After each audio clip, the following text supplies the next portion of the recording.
금요일, 토요일 우리 생명의 삶 큐티 본문입니다. 우리 새벽에 말씀 전하다가 좀 더 보강해서 우리 주일날 말씀을 전해야겠다라는 마음이 와서 제가 좀 살을 더 붙여서 또 여러분 준비를 했습니다. 28절부터 우리 14장 앞부분 다 살펴볼 텐데 그럼 먼저 28절, 29절 말씀 봉독합니다. 그러나 그 땅 거주민은 강하고 성읍은 견고하고 심이 클 뿐 아니라 거기서 아낙 자손을 보았으며, 아낙 자손은 우리 거인 족속을 말합니다. 아말렉인은 남방 땅에 거주하고 헤딘과 여부스인은 아모리인은 산지에 거주하고 땅에도 거주하고 산지에도 거주하고 가나안인은 해변과 요단가에 거주하더이다. 아멘. 가나안은 해변과 요단 강가에, 가만히 보니까 좋은 산지에는 누가 있고 평지에도 있고 강가에도 있고 해변에도 있었다라는 그 말입니다. 이스라엘 백성들이 약속의 땅 가나안에 들어가기 전에 12명의 정탐꾼을 파견합니다. 40일 후 그 정탐꾼들이 그 땅을 보고 돌아와서 이제 평가를 하는데 2명은 여호수아와 갈렙만 그 땅을 좋게 평가하고 나머지 10명은 그 땅에서 악평을 합니다. 금요일 새벽에 제가 말씀 묵상을 하다가 제가 못마땅하게 여겼던 그 10명의 정탐꾼들에게서 저의 모습을 보게 되었습니다.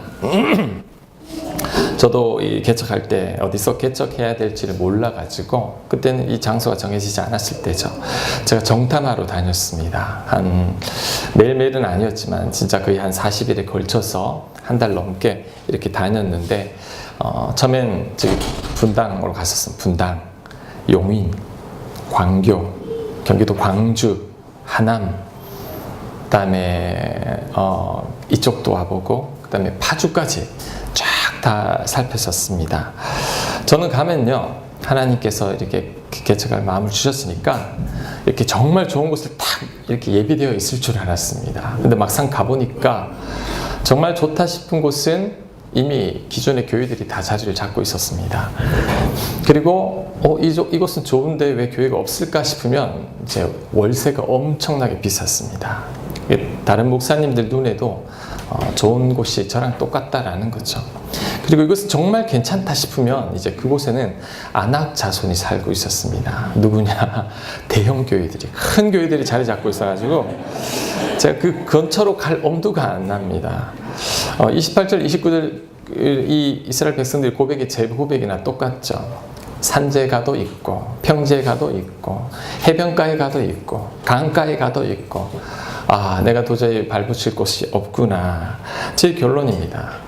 이 불평하는 10명의 정탐꾼, 여러분이 아니니까 어떻게 이렇게 어리석은 사람들이 있지라고 생각할지 모르지만 여러분, 그 모습이 바로 우리들의 모습입니다. 아마 이들도 하나님께서 약속하신 땅 가나안, 젖과 꿀이 흐르는 땅이라고 했으니까 그들은 정탐하면 정말 좋은 땅이 정말 해변에 물가에 좋은 산 밑에 그들이 거주할 곳이 있다라고 생각한 것 같습니다. 근데 막상 가보니 그 좋은 땅은 적들이 다 차지하고 있었고 심지어 골리앗 같은 거인들이 버티고 있었으며 그 성읍은 견고해서 도저히 침략할 수가 없었던 것입니다. 자, 그래서 보고를 합니다. 악평을 하죠. 그랬더니 이제 그 소식을 들은 이스라엘 백성들의 반응이 14장 1절입니다. 우리 14장 1절 우리 같이 한번 읽겠습니다. 시작.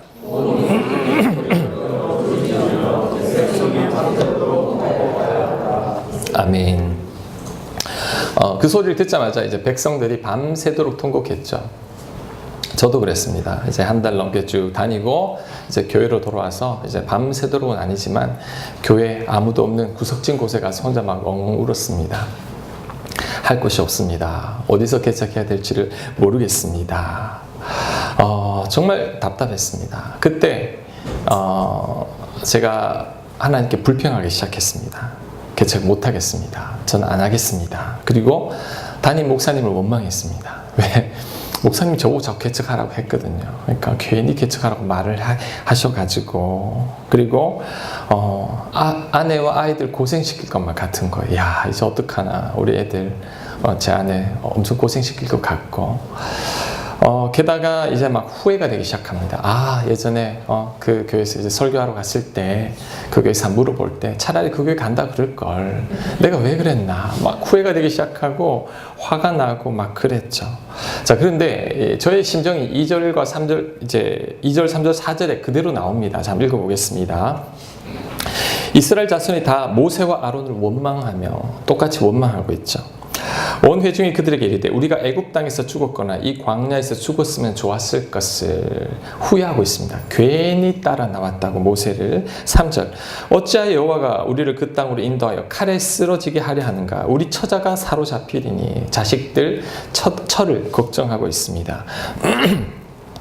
애굽으로 돌아가는 것이 낫지 아니하냐? 이에 서로 말하되 우리가 한 지휘관을 세우고 애굽으로 돌아가자 하매. 똑같죠. 불평하는 모습들이 이 본문을 묵상하는데 하나님께서 저에게 이 2절, 3절, 4절 속에 믿음의 사람과 믿음이 없는 사람의 특징 4가지를 보여주셨습니다. 제가 오늘 그것을 한번 나눠보고자 합니다. 자, 첫 번째 믿음 없는 사람의 특징은 원망이 가득합니다. 자, 2절에 보면 모세와 아론을 원망하며 3절 볼게요. 어찌하여 여호와가 우리를 그 땅으로 인도하여 칼에 쓰러지게 하려 하는가? 누구를 원망하죠? 하나님을 원망합니다. 믿음 없는 사람은 항상 누구를 탓하고 누구를 원망합니다. 나 때문이라는 말은 절대 안 합니다. 너 때문이라고, 당신 때문이라고, 내가 부모님을 잘못 만나서 그렇다고, 우리 사장님 때문에 그렇다고, 내가 직원을 잘못 뽑아서 그렇다고, 항상 누군가를 원망합니다. 게다가 점점 심해지면 하나님도 원망합니다. 이스라엘 백성들처럼 하나님 도대체 왜 이러세요? 하나님 나를 왜 이렇게 힘들게 만드십니까? 제가 지난 몇 주간 우리 오두막에 대해서 설교할 때 하나님은 절대 우리를 힘들게 하는 분이 아니라고 그랬죠. 근데 그 하나님도 오해하기 시작합니다. 자, 여러분 입술에서 원망을 멈춰야 합니다. 그 어느 누구도 탓하지 마십시오. 그 사람 때문이라고 미워하지 마십시오. 누군가를 여러분이 원망하고 미워하고 있는 한, 자, 여러분의 문제는 절대 해결 안 됩니다. 오히려 더 불만이 커지고 고통이 증폭됩니다. 하지만 믿음의 사람은 그 반대입니다. 절대 원망하지 않습니다. 탓하지 않습니다. 오히려 나를 힘들게 하는 사람을 감사하기 시작합니다. 누구 때문에라는 게 아니라 누구 덕분에라는 말을 많이 합니다. 자, 요셉이 그 예입니다. 자, 요셉의 형들이 요셉을 애굽의 종으로 팔았죠. 그 다음에 충성했던 보디발 집에 그 아내는 자신을 성추행 부분 몰아가지고 감옥에 가두었습니다. 자, 요셉이 성경에 형들을 원망했다라는 말이 나옵니까? 안 나옵니다. 보디발 아내에게 복수했습니까? 안 나옵니다. 자, 요셉은 어떻게 반응했느냐? 창세기 45장 5절입니다. 요셉은 이렇게 말합니다. 당신들의 형들을 말합니다. 형님들이 나를 이곳에 팔았다고 해서 근심하지 마소서. 한탄하지 마소서. 하나님이 생명을 구원하시려고 나를 당신들보다 먼저 보내셨나이다. 뭐라고 말하고 있죠? 형님들 원망하지 않습니다. 형님들 때문에 내가 고생했습니다가 아니라 형님들 덕분에 내가 애굽의 총리까지 되었습니다. 형님 걱정하지 마십시오. 형님들 덕분에 내가 이 자리에까지 오르게 되었습니다. 자, 요셉은 누구를 원망하지 않고 미워하지 않고 오히려 그 사람 덕분이라고 말합니다. 자, 여러분 원망하지 마십시오. 누구 미워합니까? 그 사람 때문에 내 인생이 힘들어진 것 같습니까? 아닙니다. 믿음 없는 사람들은 그렇게 이야기하는데 믿음 있는 사람들은 오히려 그 사람도 하나님의 손길로 봅니다. 하나님께서 나를 성숙한 사람으로 만들려고 그 사람을 붙여주셨구나. 진흙과 같은 나를 하나님께서 빚고 계시구나. 이렇게 생각해야 됩니다.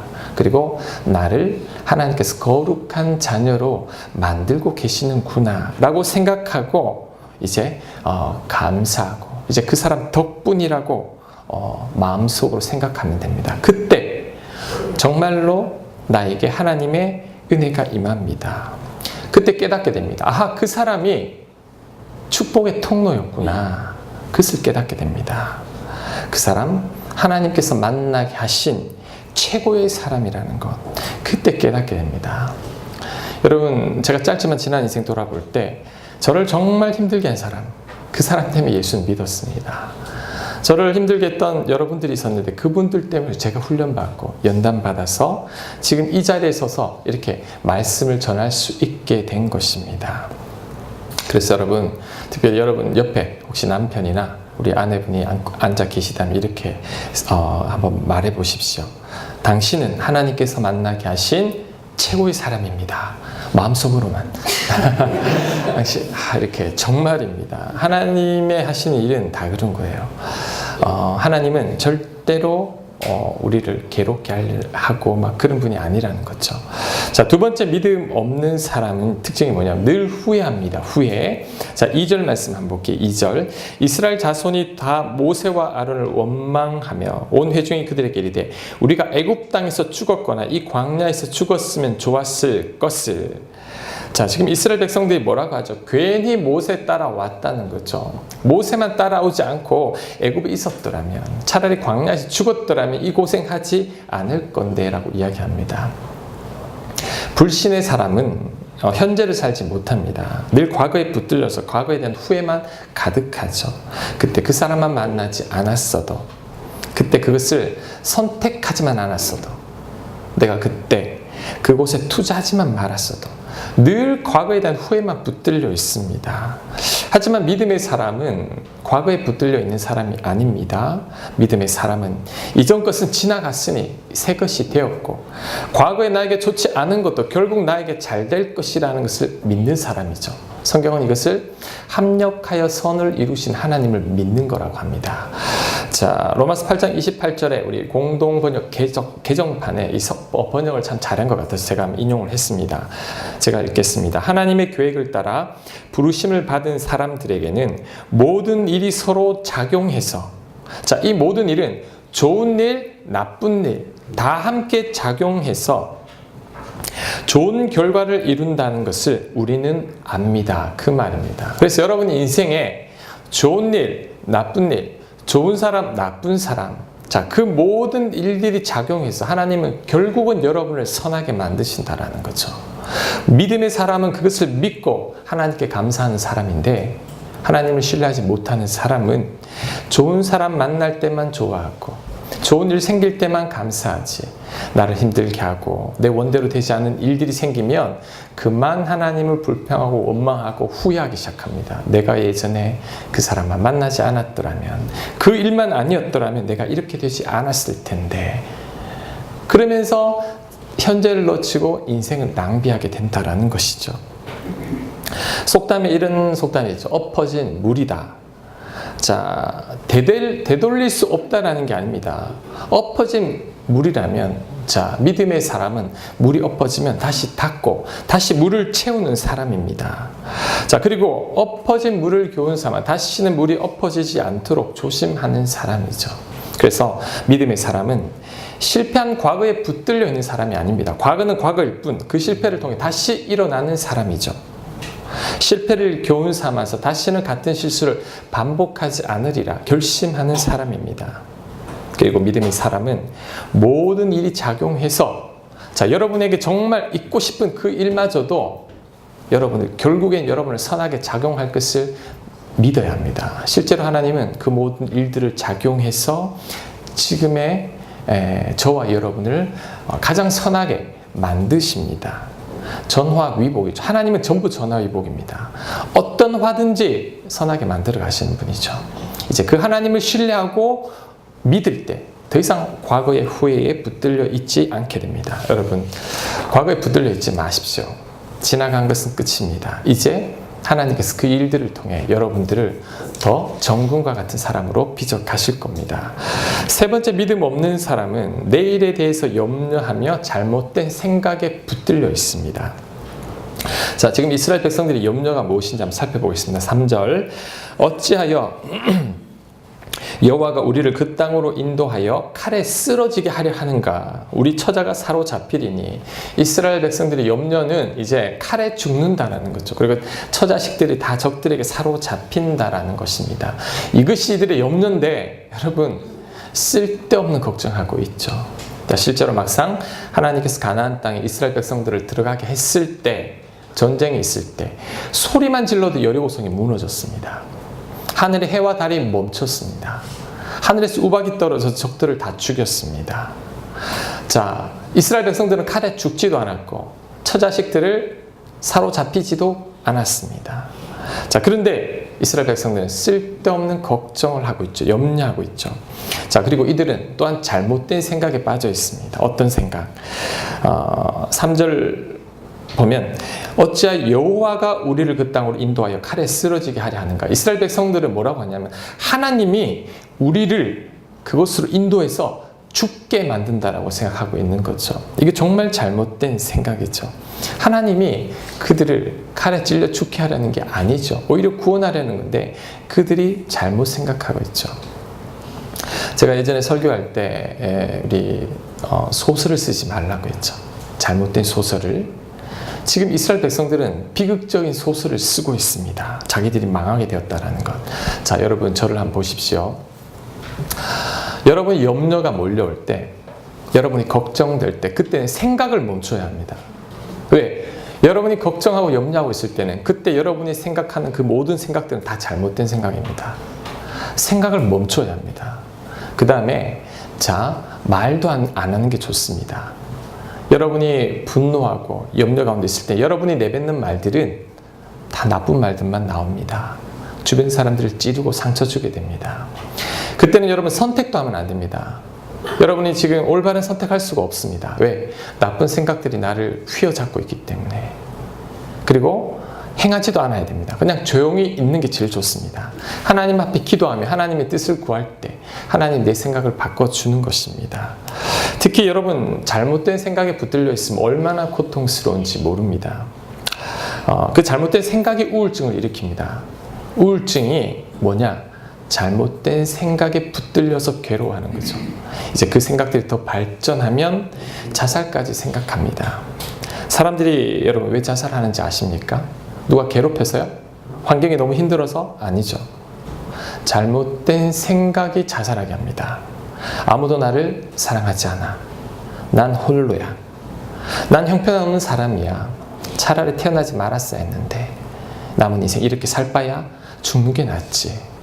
스스로 잘못된 생각을 하고 결론을 내립니다. 그래, 죽는 게 낫구나. 그리고 정말 그 선택을 해버리는 거죠. 여러분이 힘든 것은 상황 때문이 아닙니다. 어떤 상황이 여러분을 힘들게 합니까? 그게 아닙니다. 누가 여러분을 힘들게 하나요? 그 사람이 여러분을 힘들게 하는 게 아닙니다. 여러분의 생각이, 여러분의 잘못된 생각이 여러분을 힘들게 합니다. 이스라엘 백성들도 그렇죠? 하나님이 우리를 다 죽게 하려고 하는구나. 내 처자식들이 다 포로가 되겠구나. 그 생각하다가 통곡하고 울다가 결국 약속의 땅 가나안 땅에 들어가지 못하고 광야에서 다 죽고 맙니다. 반면에 믿음의 사람은 말과 생각이 다릅니다. 자, 6절 말씀 볼게요. 그 땅을 정탐한 자 중 눈의 아들 여호수아와 여분네 아들 갈렙이 자기들의 옷을 찢고, 옷을 찢는다는 말은 이제 화가 난다는, 원통하다는 거죠. 백성들이 그런 잘못된 생각에 빠져 있으니 이스라엘 자손의 온 회중에게 말하여 이르되 우리가 두루 다니며 정탐한 땅은 심히 아름다운 땅이라 여호와께서 우리를 기뻐하시면 우리를 그 땅으로 인도하여 들이시고 그 땅을 우리에게 주시리라. 이는 과연 젖과 꿀이 흐르는 땅이니라. 하나님 우리한테 줄 거야. 왜 그런 걱정하고 있어? 말이 다르죠. 계속해서 이야기합니다. 다만 여호와를 거역하지는 말라. 또 그 땅 백성을 두려워하지 말라. 그들은 우리의 먹이라. 개역 한글판에는 우리의 밥이라 이렇게 되어 있습니다. 그들의 보호자는 그들에게서 떠났고 그들을 보호해줄 자는 아무도 없고 여호와는 우리와 함께 하시느니라. 그들을 두려워하지 말라 하니. 말이 다르죠. 생각이 다르죠. 이스라엘 백성들은 가나안 주민들한테 우리는 메뚜기 같습니다 그랬는데 그들은 우리 밥이야, 껌이야, 우리의 먹이야. 하나님 우리와 함께 하시니 능히 이길 수 있어. 이런 고백을 하고 있죠. 그래서 여러분 믿음의 사람은 믿음의 말만 합니다. 어떤 상황 가운데서도 긍정적입니다. 소망의 말을 하죠. 자, 그래서 중요합니다. 저를 한번 보세요. 믿음 생활이란 말과 생각이 바뀌는 것입니다. 여러분이 하나님을 믿는다고 하고 여전히 내 말투가 변하지 않는다면, 여전히 나쁜 말만 한다면, 그리고 여러분 여전히 나쁜 생각만 하고 있다면 여러분 믿음 생활하는 게 아닙니다. 하나님 믿는 게 아닙니다. 하나님 믿는다라는 것은 말과 생각부터 바뀌어야 합니다. 자, 야고보서 1장 26절에 이렇게 말합니다. 누구든지 스스로 경건하다 생각하며, 자, 믿음이 있다고 생각하며 자기 혀를 제갈 물리지 아니하고 내 입술을 다스리지 못하는 거죠. 자기 마음을 속이면 내 마음도 제대로 다스리지 못합니다. 이 사람의 경건은 헛것이라. 자, 쉽게 말하면 하나님을 믿는다고 하면서 여전히 말하는 것은, 그리고 여전히 생각하는 것이 잘못되고 나쁘고 세상적이라면 이제 그 사람은 하나님 헛믿은 거라는 거죠. 진짜 하나님을 믿는 사람들은 입술이 달라집니다. 마음이 다르고 생각이 달라지는 거죠. 그래서 여러분, 특별히 여러분 혀를 제갈 물려야 합니다. 성경은 혀를 제갈 물리라고 합니다. 부정적인 말, 상처 주는 말, 미움의 말, 절망의 말, 불평의 말, 비난의 말, 정죄하는 말, 이제는 그만해야 됩니다. 특히 교회는 여러분 말 조심해야 됩니다. 우리 교회가 원래 다 좋은 사람이 있다고 생각하잖아요. 그래서 너무 말을 쉽게 합니다. 교회는 좋은 사람들만 있는 게 아닙니다. 죄인들이 있고 상처받은 사람들이 가득합니다. 세상 사람들보다 더 예민해요. 더 조심해야 됩니다. 나와 다른 사람 인정해주고 말 조심해야 됩니다. 나눔을 할 때도, 한마디 말을 할 때도 혹 내 말에 누군가에게 상처가 되지 않을까 조심해야 됩니다. 그렇지 않으면 교회가 넘어지게 되죠. 여러분 가정에서 특히 조심해야 됩니다. 왜? 사람들은 가장 편한 사람한테 가장 많은 실수를 합니다. 가장 편하니까 그냥 내 생각대로 생각하지 않고 그냥 막 말을 하죠. 그래서 가정에서 많은 상처를 받는 거죠. 여러분 믿음의 사람은 입술이 달라지고 생각이 달라져야 합니다. 여러분의 마음과 생각을 지켜야 합니다. 자, 여러분이 여전히 예전의 생각에 붙들려 있는 것, 그것은 하나님이 주신 마음 아닙니다. 하나님이 주신 생각이 아닙니다. 자, 잠언 4장 23절에 이렇게 말합니다. 모든 지킬 만한 것 중에 더욱 내 마음을 지키라. 생명의 근원이 이에서 남이니라. 마음과 생각을 지키라고 합니다. 여러분 죽고 사는 것이 여러분의 생각에 달려 있습니다. 잘못된 생각이 여러분의 인생을 망치게 하는 거죠. 잘못된 생각이 여러분을 불행하게 합니다. 이스라엘 백성들 그렇죠? 잘못된 생각을 했다가 결국 가나안 땅에 들어가지 못하고 광야에서 다 죽게 되었습니다. 그래서 믿음의 사람은 믿음의 말을 합니다. 믿음의 생각을 합니다. 이제부터 잘못된 생각은 여러분 뿌리치고 말 조심하십시오. 믿음의 말만 해야 됩니다. 자, 네 번째, 믿음이 없는 사람은 인간적인 방법을 사용합니다. 자, 4절 말씀. 이에 서로 말하되 우리가 한 지휘관을 세우고 애굽으로 돌아가자 하매. 이스라엘 백성들이 이제 내린 결론은 이제 모세는 형편없는 사람이니까 제쳐두고 새로운 지도자를 세워서 애굽으로 돌아가자는 것이죠. 여러분 다시 노예로 돌아가자는 거죠. 여러분 애굽 사람들이 이스라엘 백성들을 환영해 줄 것 같나요? 아니죠. 이 녀석들 때문에 각 집안마다 장자는 다 죽었습니다. 얼마나 큰 재앙을 만났는지 모릅니다. 이스라엘 백성들 보면 가만두지 않을 거예요. 죽여버리거나 더 혹독한 노예 생활을 시킬 건데, 자, 이스라엘 백성들이 내린 결론은 새로운 지도자를 세워서 다시 돌아가자는 거죠. 여러분 완전히 인간적인 방법이며 잘못된 생각에 빠졌을 때 내리는 결정은 완전히 엉터리입니다. 그래서 불신의 사람은 자꾸 이런 방법들을 씁니다. 나쁜 방법들. 하나님이 기뻐하지 않을 것을 알면서도 그 방법들을 행합니다. 성경 말씀에 위배되는 행동인데도 그렇게 행하게 됩니다. 여러분 당장은 쉽고 잘 될 것 같지만 나중에 가보면 정말 큰 낭패를 겪게 되죠. 하지만 믿음의 사람은 다릅니다. 자, 5절 믿음의 사람은 이렇게 반응합니다. 5절 모세와 아론이 이스라엘 자손의 온 회중 앞에서 엎드린지라. 여기서 엎드린다라는 말은 기도한다라는 거죠. 이스라엘 백성들이 뭐가 다르죠? 이스라엘 백성들은 인간적인 잘못 생각해서 인간적인 방법으로 결정했다면 하나님의 사람들은 하나님의 앞에 엎드려 기도하고 있습니다. 그래서 여러분이 두려울 때, 급할 때 여러분 절대 인간적인 방법 쓰지 마십시오. 하나님 앞에 엎드려야 합니다. 기도해야 됩니다. 그럴 때 하나님께서 자, 저를 한번 보시기 바랍니다. 위기가 닥쳤고 어려운 일이 닥쳤죠. 먼저 하나님 앞에 엎드리면 그럼 하나님이 그 어려움을 싹 없애주는 게 아닙니다. 하나님 앞에 엎드리면 하나님이 어떤 작업을 하시냐면 내 생각과 마음을 바꾸기 시작합니다. 너무너무 힘들어서 엎드려 울며 기도하고 있는데 내 마음이 바뀝니다. 그렇게 내가 이렇게 울 문제가 아니네. 하나님에 대한 믿음이 생기기 시작합니다. 하나님의 평강이 슬며시 몰려오기 시작하더니 조금 전에 그 불안했던 마음과 생각들이 사라지기 시작합니다. 그것이 바로 빌립보서 4장 6절입니다. 아무것도 염려하지 말고 다만 모든 일에 기도와 간구로 너희 구할 것을 감사함으로 하나님께 아뢰라. 그리하면 모든 지각에 뛰어난 하나님의 평강이 그리스도 예수 안에서 너희 마음과 생각을 지키시리라. 자, 염려가 될 때 뭐라고 그랬죠? 기도해라. 그러면 그 염려가 없어진다고 했나요? 아니죠. 그리스도 하나님의 평강이 그리스도 예수 안에서 너희 마음과 생각을 지켜줄 것이라고 여러분 이야기하고 있습니다. 여러분 이 빌립보서 말씀 암송하는 분들 있죠? 암송도 좋지만 믿어야 됩니다. 아무리 암송해도 안 믿습니다. 암송은 하는데 여전히 염려합니다. 기도 안 합니다. 소용이 없죠. 비록 암송은 못한다 할지라도 그래 염려 가운데 기도하라고 했지. 기도할 때 하나님의 평강을 직접 경험하게 되는 것입니다. 자, 여러분 염려가 몰려올 때 모세와 아론처럼 엎드리십시오. 마지막으로 믿음의 사람은 하나님께서 함께 하심을 믿는 사람입니다. 자, 우리 9절, 우리 줄침 부분, 우리 한번 보겠습니다. 9절의 줄침 부분. 자, 여호와는 우리와 함께 하시느니라 그들을 두려워하지 말라 하나. 자, 믿음이 없는 사람은 하나님이 나와 함께 하고 계시다는 게 안 믿깁니다. 그런데 우리가 믿음을 가질 때 하나님께서 나와 함께 하고 계심이 믿어집니다. 내 하나님이라는 고백을 하게 되는 거죠. 그때 두려움이 사라집니다.